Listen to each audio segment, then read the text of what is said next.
Resident Evil 5 will definitely be remade at some point. It's not a matter of if, it's just a matter of when. However, in order for it to be successful, there are several things that it needs to do. Let's go over them.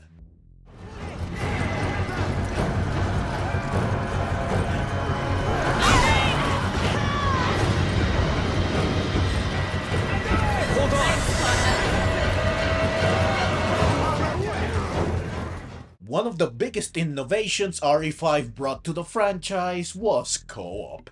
Previously, Resident Evil games were mostly solitary experiences. Only a few of them, most notably RE0 and 4, provided you with a companion that would help you get through the game. However, these sidekicks were AI controlled. Sure, you could take control of them, but this would only make the character you were previously using be the one that is controlled autonomously. So basically, you could not play cooperatively with another player.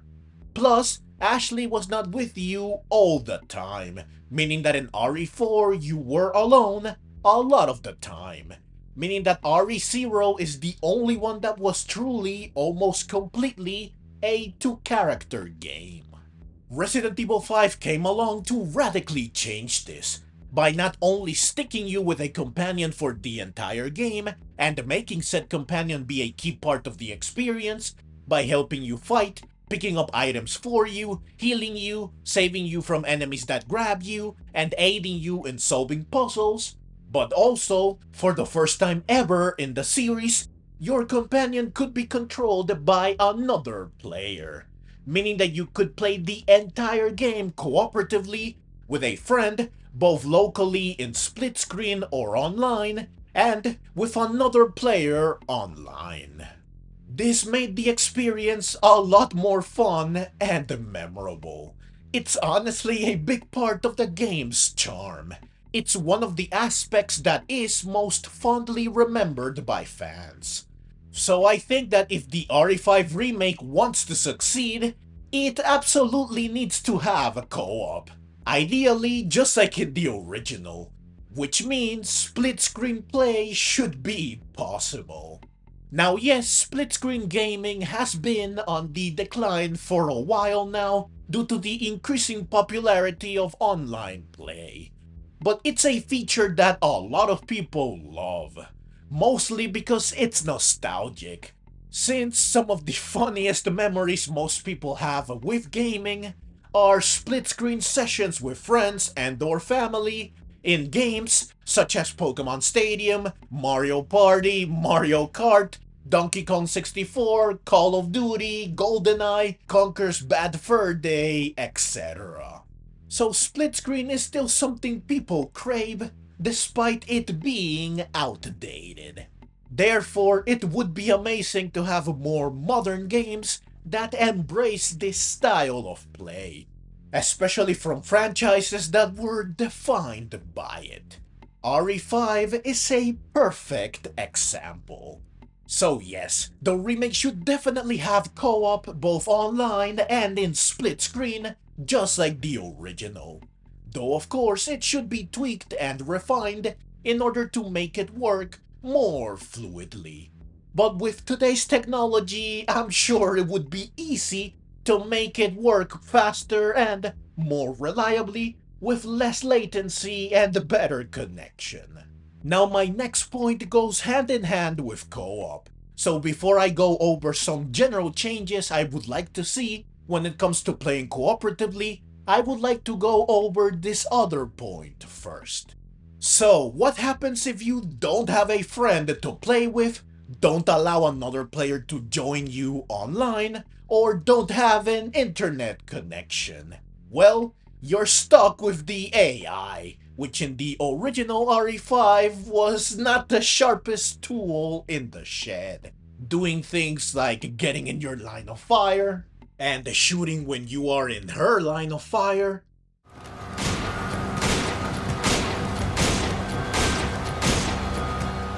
and getting in trouble when you're busy or otherwise unable to help her. Help me! So the AI should be vastly improved in order to make the game much more enjoyable and playable if you choose not to engage in co-op. Even without another player, this game remains a cooperative experience, therefore making your companion be more helpful/useful and less of a hindrance would go a long way towards making the game better. I am certain that this won't be a problem, seeing how good Luis's AI is in the RE4 remake. So imagine that we get co-op back just like it was before, only better, and we get a much smarter AI companion. There are still several changes that needed to be made to the way you interact and play with your sidekick in order to make the experience less frustrating and more fun. First, the near-death state where you cannot do anything until your partner resuscitates you needs to go.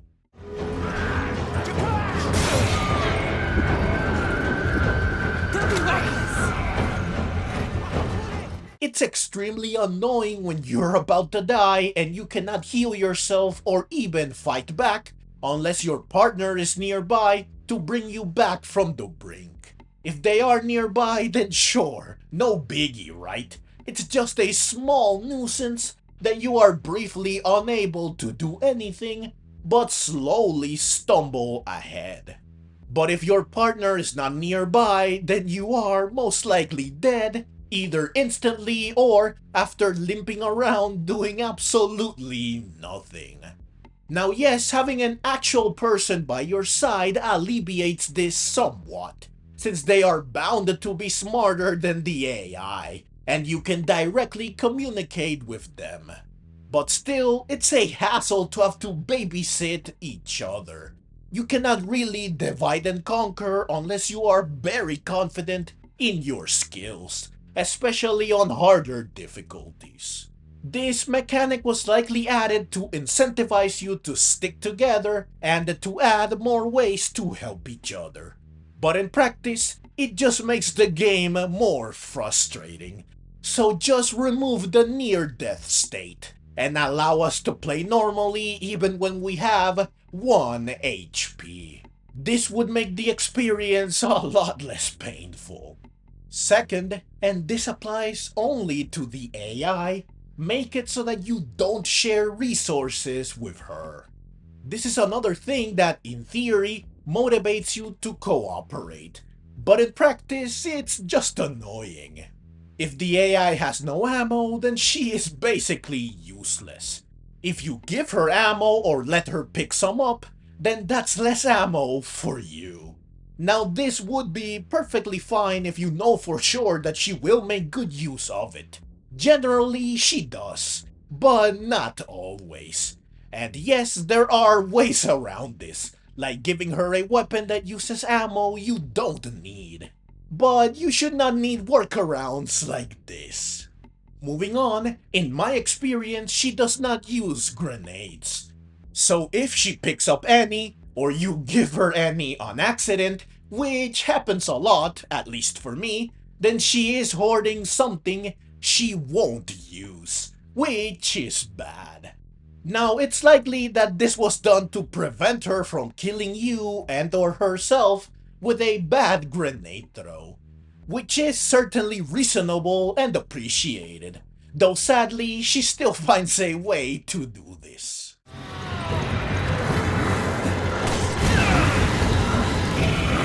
Finally, healing items. It's infuriating when she heals herself when she still has a fair bit of health left, especially when she does so far away from you, meaning that you don't get healed as well. Later. Chris, Sheva, it's almost time for Alpha Team to go in. Hurry. Now yes, it's great when she comes in clutch to heal you when you need it, but this does not entirely make up for her wasting healing items otherwise. The sharing resources problem is another thing that I am confident will be fixed, since RE6 went on to make it so that your partner no longer uses up your resources. Plus, in the RE4 remake, Ashley no longer has a health bar, nor does she need to be healed. Additionally, as an AI companion, Luis does not use up your ammo. In fact, he gives you ammo if you need some. Also, I hate when my inventory is full and I am trying to make some space to pick something up, and she just hands me something without me asking for it.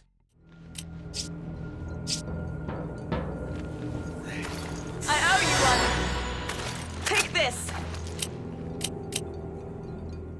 Like, I appreciate the concern, but could you please let me sort my inventory in peace?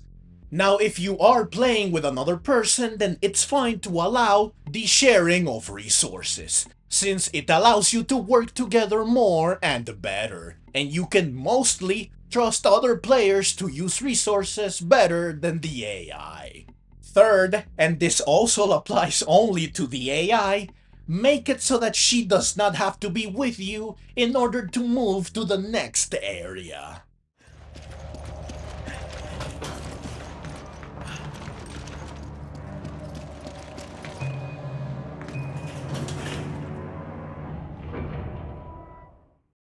It's annoying having to wait for her to catch up when you reach the end of an area.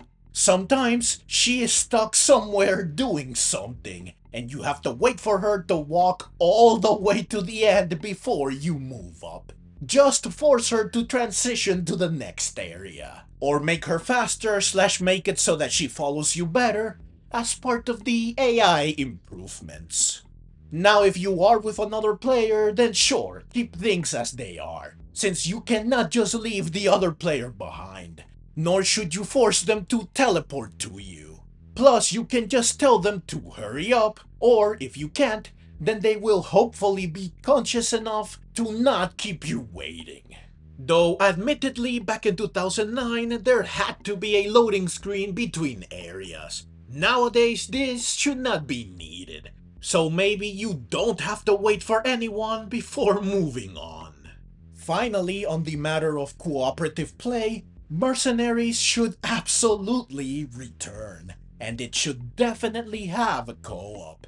The most fun I had playing with another person in the original RE5 was in Mercenaries, so I would really love to get to enjoy this in the remake as well. Additionally, in the remake, Mercenaries should have most if not all of the same characters from the original, including those added in the Mercenaries reunion.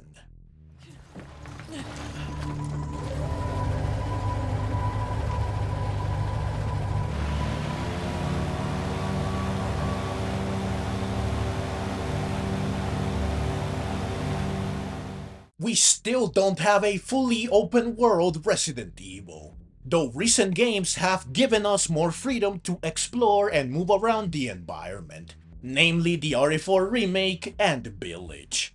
I think that it would be awesome if the RE5 Remake follows suit. Take the marshland area for example. Like the lake in RE4, it's a large body of water that you can traverse at your leisure on a boat. However, there wasn't much to see and do in either area in the original games. But the RE4 remake made the lake have several key landmarks that you could go to that provide enemies to find, treasure to collect, and resources to find. This made the area much more fun and interesting, while also providing a nice break from the linear path most of the rest of the game follows. The ability to roam freely makes games feel more alive. Plus, it's just a lot of fun to explore interesting locations. So hopefully the RE5 remake can provide this, and not just with the marshland area. This is just one noteworthy example.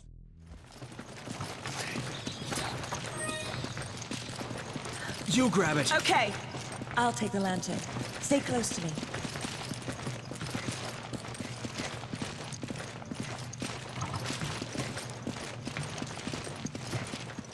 The original RE5 focused way too much on action and not enough on horror. Now, to be fair, Resident Evil 4 is to blame for tipping the scales in favor of more action and less horror, but it did not go too far. It's still remembered to be scary.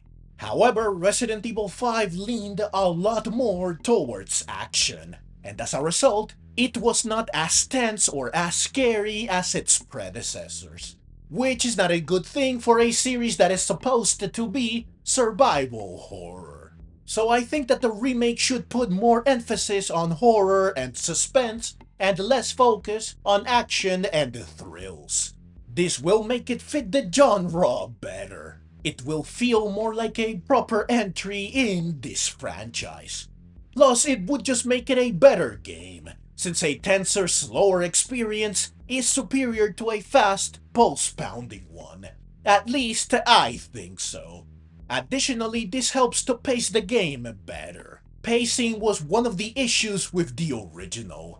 Not only was it out of whack, since constant non-stop action would occasionally give way to slower, tenser moments, only to then ramp up again moments later, but it was also impossible to keep any sense of dread, tension, or fear that was built up for very long before it was all thrown out the window when the next bombastic set piece came up. So dialing down the action and turning up the horror is definitely the way to go. Now yes, playing alongside another player or even an improved AI companion can make the game less scary by the simple virtue that you're not alone. But plenty of cooperative horror games manage to still be scary. So it's possible to have horror and playing with others coexist. Plus, you can always opt out of co-op if you wish to make the game scarier. And playing with another person online that has no mic feels almost like playing with the AI, since you won't hear the other person speak, which is how they would truly make you feel not alone. Additionally, RE0 and 4 are clear examples that having a partner does not necessarily mean that the game is not terrifying. What happened to your plot? Jill and I were pursuing a man named Albert Wesker.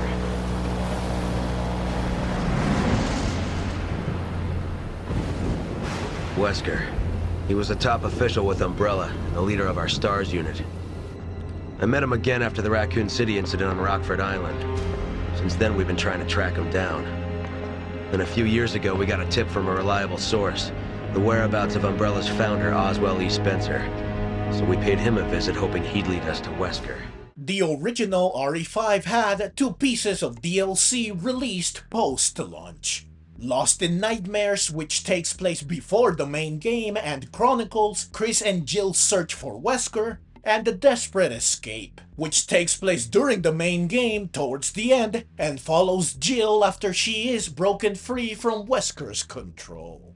It goes without saying that these 2 DLCs are part of the RE5 experience, and as such, they must be included in the remake as well.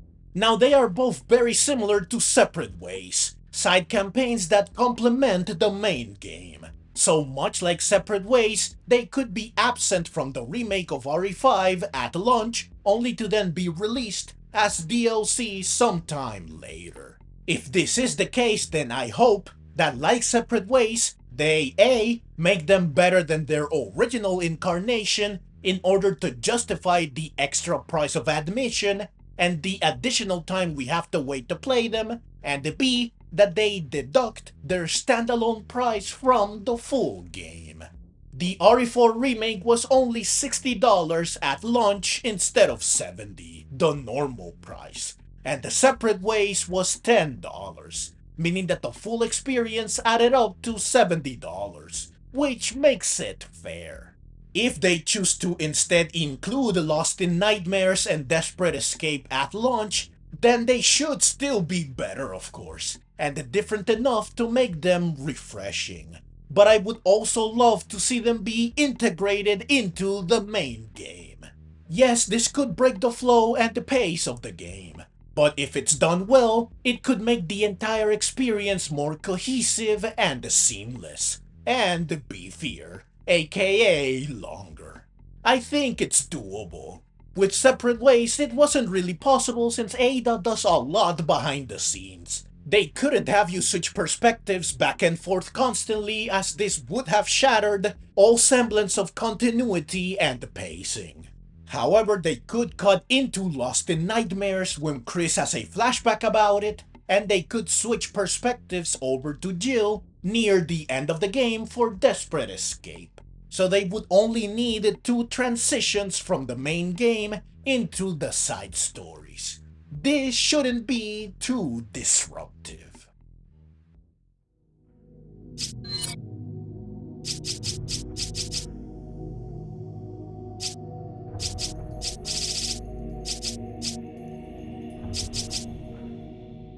I always hated how we went from the charismatic merchant as our hub for buying, selling, and upgrading weapons, tools, etc., and the selling treasures / buying stuff with our money in RE4 to a bland, uninteresting, and boring menu in RE5 that does the same things with none of the fun and charm. While this menu is useful when you die, since it allows you to purchase and upgrade things that will help you get through what's giving you trouble, I would much rather have a merchant. It does not even need to be the same one from RE4, just like Village did not have the same merchant. Though it would be nice. It just feels odd to have an actual NPC you can interact with be replaced by a lifeless menu, which by the way should still be kept to perform the function I described earlier, which is convenient. Having a merchant in the RE5 remake would also allow it to borrow something else from the RE4 remake. Requests, which give you more to do and appropriate rewards for going out of your way to complete them. This would go hand in hand with allowing us to explore the world more, since there would be more to do and find.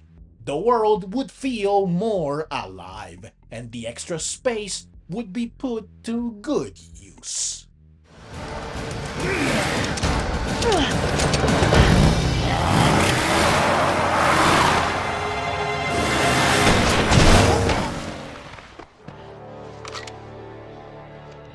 All the recent remakes have done a wonderful job with improving characters and expanding their roles. Characters like Ashley, Luis, Carlos, and Sherry are much better in the remakes. And it's not just the good characters that get better. Even antagonists like Krauser are vastly superior in their new incarnations. The RE5 remake needs to follow this trend. Antagonists like Irving and Excella need to get more screen time. They need to be given more to do. They should be more memorable. Even Wesker's role could stand to be expanded. While he dominates the latter parts of the game, it takes him quite a while to show up outside of flashbacks. The good characters like Sheva and Josh, Sheva especially, also need some work. Like Ashley and Luis, they need to go from humble and slightly memorable side characters to magnificently intricate main characters that leave an indelible mark in our memories and the franchise. Jill is also worth mentioning here, though improvements to both Lost in Nightmares and Desperate Escape would take care of improving her part in this game.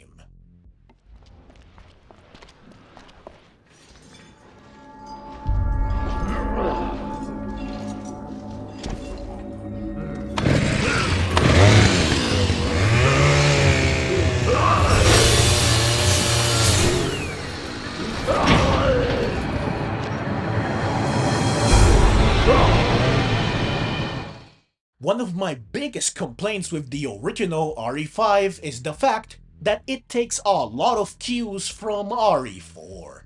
Not only does it have the exact same stop and shoot gameplay with laser sights on every weapon, the same perspective, and basically the same combat mechanics, but it also borrows a lot of creatures with a few tweaks, like Daganado, The El Gigante, the Novistador, the Plaga Mandíbula, and the chainsaw-wielding, sack-wearing Bullet Sponge. So playing RE5 just felt too much like playing RE4 for its own good.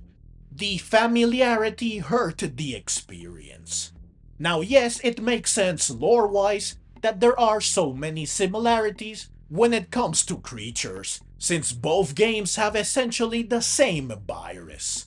But still, I think RE5 could have innovated just a little more in order to make it stand out when compared to its direct predecessor. Therefore, I think that the remake should definitely aim to mix up the formula. It should take some wide swings so that it can feel like a fresher and a newer experience.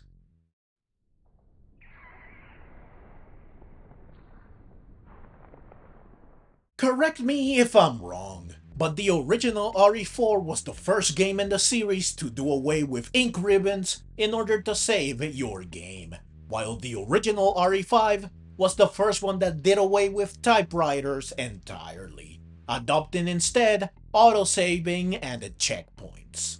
Well, modern games have adopted both methods of saving, even including ink ribbons on harder difficulties. I think that the RE5 remake should follow suit. Typewriters just scream Resident Evil, especially with save room music. Plus they can double as storage boxes, something that the original RE5 lacked outside of the menu I mentioned earlier, which was only available between chapters and when you died. So you had no way to access it manually mid-chapter to do some inventory management, which also screams Resident Evil. Now yes, it was not really needed, since treasures and key items did not take up inventory. But what if you had too many healing items and grenades on you, or too much ammo, meaning that you needed to clear some space? Well, I guess you could have just used your partner as a sentient backpack. Okay, so maybe we don't need storage boxes, or typewriters with the same capability. Though definitely bring them back for saving purposes and keep autosaving and the checkpoints, since they are convenient. That being said, I personally would not mind a different inventory system in the remake. One akin to the one in the RE4 remake or even the older games. I may be archaic in this respect, but I love inventory management. Sheva, you don't have to do this. You can still back out. What about you? I've got a personal stake in this. A personal stake? Chris, look around. We should both get the hell out of here. I'm not here just for the mission. Now I chose to steer clear of suggesting changes to the story, since I think that for the most part it's good, and thus it requires little to no revisions. Plus, picking it apart and suggesting a bunch of changes would be best served by a video just on that. However, I would be lying if I said that there isn't anything I would change. This might be contentious, but I would retcon Wesker's death. It always felt off to me that the biggest and most recognizable antagonist in the series is killed off so early, relatively speaking. I know that after so many games as a key antagonist, it was time for him to have his final confrontation with the heroes. But I just think that if Wesker is to die, it should be in the final entry in the series years and years from now. And he certainly should be killed off in a much grander way, with even more important characters being directly involved. Now yes, this might just be my own personal preference, since Wesker is one of my favorite characters in the series, but I really would love to see him live on to appear in more games in the future. His passing left a void that no other antagonist in the series has been able to fill. Now, while there is nothing else I would personally change about the story, I am open to any changes, so long as they are good, since any deviations will certainly surprise veterans like me, which can only improve the experience of playing through the remake. I also chose to steer clear of suggesting revisions to or removal of areas and encounters in the original. Additionally, it would be difficult for me to come up with new ones to take their place or to be added as extras. However, I do encourage and welcome these things.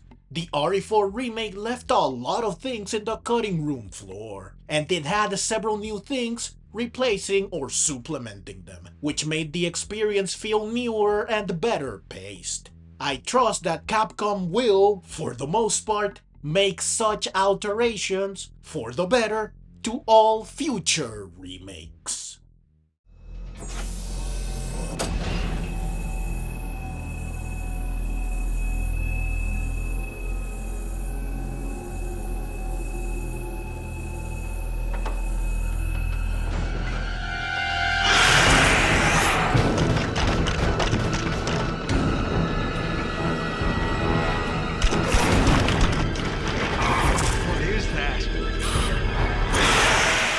You might have noticed that I did not say anything about graphics, gameplay, controls, etc.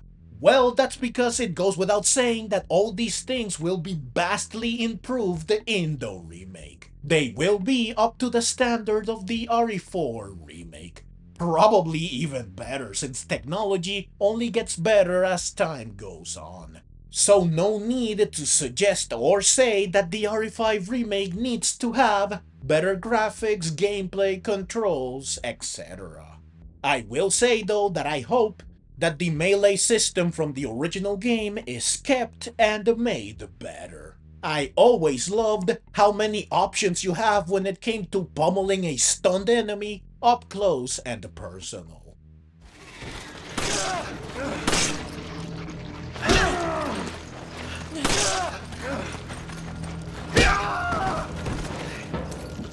I also would like to see the return of the parry and stealth systems from the RE4 remake, though the latter ideally requires the improved AI to play along.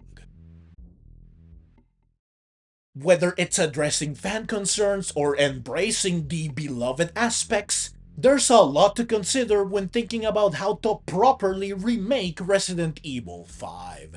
Hopefully Capcom will take most, if not all of these things into account, so that the new version of RE5 can be as amazing as possible.